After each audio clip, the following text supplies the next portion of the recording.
Welcome back to the Keiser Report. I'm Max Keiser. Time now to go to Simon Dixon of banktothefuture.com. Simon, welcome back to Keiser Report. Thanks for having me, Max. Right, Simon Dixon, the IMF's calling for a new Bretton Woods. You've gone viral with your video breakdown of this. You're going through the whole thing. What does it mean? Is it a post-dollar world? Is it a bank core? Are we in a gold standard, a digital SDR, central bank digital currencies? What do we look for? Yeah, well, I think it's going to be a central bank digital currency. I think we're going to see, as we talked about in one of the previous episodes on Keiser Report, the actual attack on the banks. And I think this is a central bank-led world now. Central banks are sucking up all the assets all around the world. If they're taking on too many of those toxic assets, I think the IMF is getting ready to roll up all of those central banks into one IMF central bank digital currency. So the trends this is what they've been looking for a long time. So the IMF came out of the last Bretton Woods meeting in 1944 when they removed the gold standard and moved it to a gold dollar debt-backed standard. And then in 71, the US decided to remove the gold standard and move it to a full fiat debt-based Ponzi scheme. And so IMF started losing some of their significance in the plan. So now this is the latest move of making sure that they get first to market with the central bank digital currency. China's being the test bed at the moment, but they don't want China to start getting traction around that. And so IMF, World Bank, Bank of International Settlements, they're getting ready to put together their one global digital currency. And they're calling for Bretton Woods 2 so that they can start implementing and rolling out. Another way to look at this is to characterize this as, call it a great reset, the big reset. Of course, Bretton Woods was the big reset post-World War II. But what exactly is precipitating the need for this big reset? I'm assuming that the global increase in debt has something to do with it, Simon. Yeah, so everyone's maxed out on their credit cards. The central banks are starting to max out on their credit cards. We're reaching the new school of thought is all about modern monetary theory, whereby central banks and governments can just spend money into the economy and we can have unlimited printing. We're getting ready. So in England, the Bank of England already reached out to all the clearing banks and said, are you ready for negative interest rates? Is that going to cause any problems with your technology? Because we're getting ready for negative interest rates. And so all of these different trends are coming together, and everybody's, they've already Facebook trying to get theirs out. Now we've got all the central banks getting ready for theirs. They want to automate negative interest rates, automate tax collection, automate surveillance, connect the central bank digital currency to, compulsory vaccines, whatever agendas or whatever goals they might have. This is really the control that is needed, that they've been pushing for ever since 9/11, when the privacy laws have been gradually moved and for anti-money laundering laws.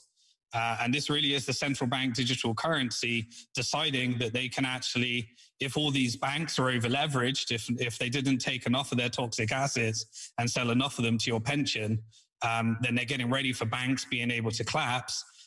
Consumers not losing their money, but making them download an app, download their central bank digital currency, and then put all these different central banks digital currencies clearing through one global digital currency issued by the IMF, Bank of International Settlements, and World Bank, and they want to make sure that they're at the center of that. They failed with their special drawing rights.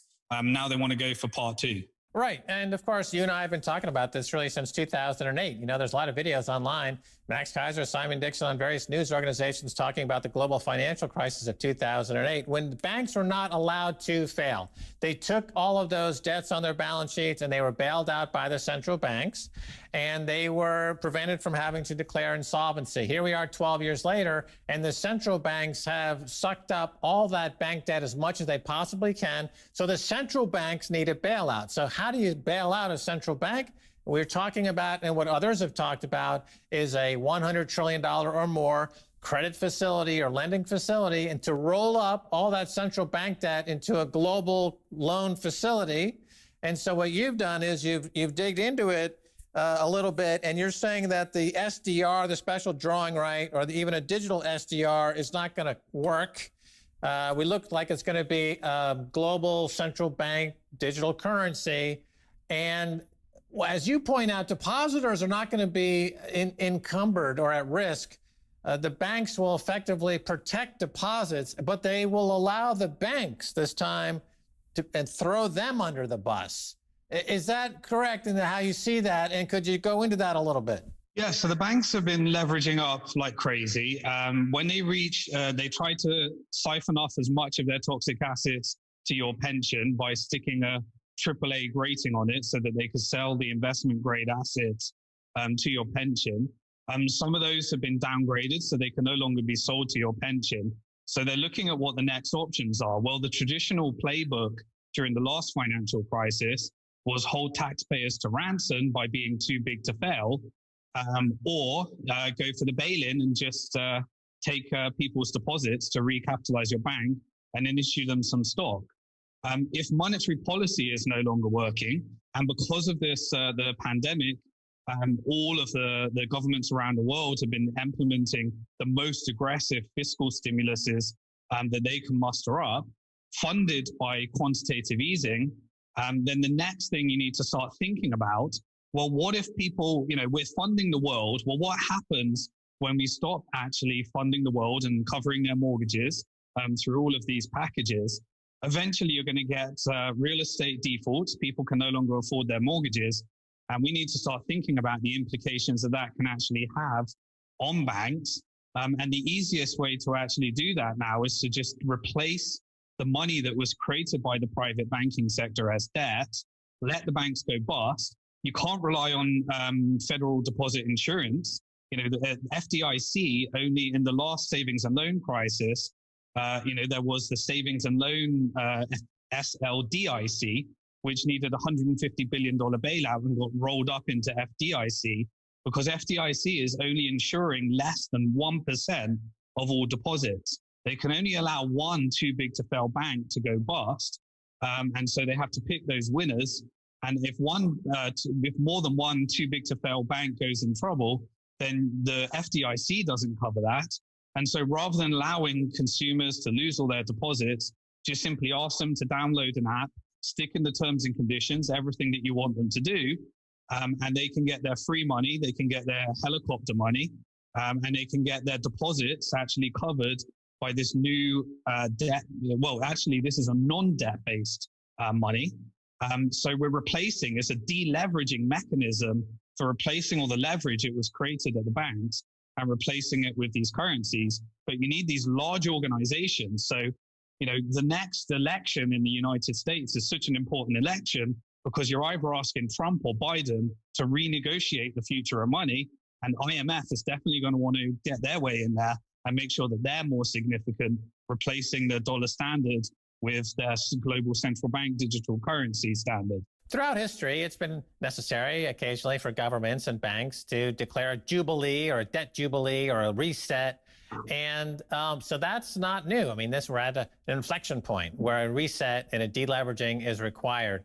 The difference here, however, is that the banks have a way to go about this using a cryptocurrency, which is not debt, but equity-based, to protect depositors and to deleverage the economy. So the big question is, geopolitically, the IMF, they're calling for this new Bretton Woods. Who gets a seat at the table? Who loses? And will gold be a factor, Simon? I don't think gold's going to be a factor in the design of the new financial system. I think that if you have enough gold to GDP reserves in your central bank or your country, i.e. United States, Russia, Germany representing Europe, China certainly has been accumulating a lot. Well, this is where you get a seat at the table at Bretton Woods too, by having enough gold to GDP reserves to actually be significant enough. Now, all of the other central banks, they got to start thinking about, well, what do we do to become significant?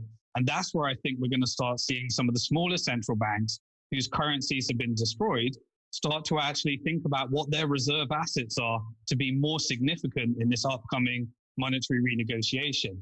And if I were a small central bank, I'd be looking at the only asymmetric bet that you can make in the current market, which is actually holding Bitcoin on your balance sheet.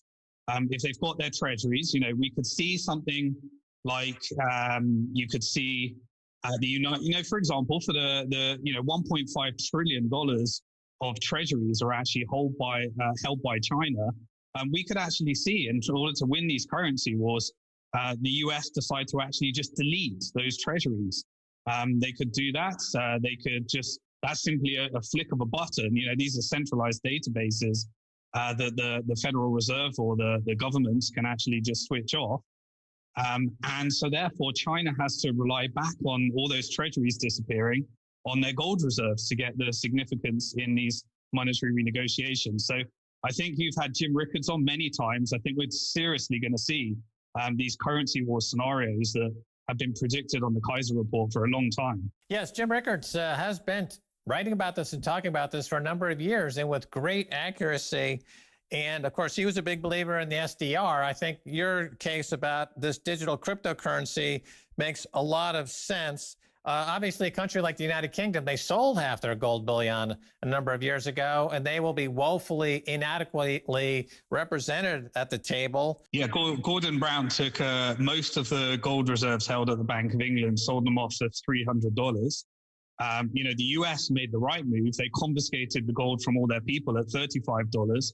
And now they're sat on their gold supply at $2,000 and beyond. So it's all coming back historically to this conversation that's been going on for hundreds of years, if not 1,000 years now.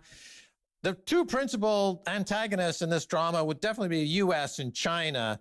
U.S. is all the debt. China, all the debt owed to it. You're thinking one of the ways that the U.S. can fight in this global currency war is to simply delete that debt and it goes away from the balance sheet. It sounds quite, it sounds radical, but in these days of digital warfare, maybe not so much, Simon. Yeah, I mean, it's, this is currency wars.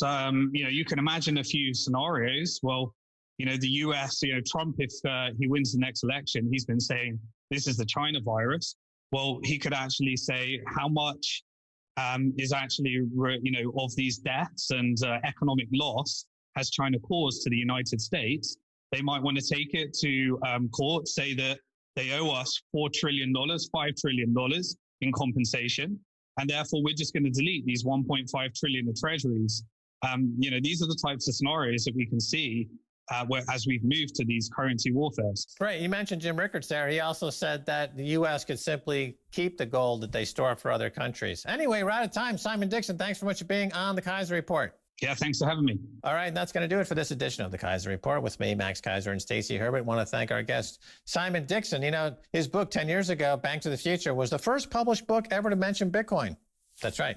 Until next time, bye, y'all.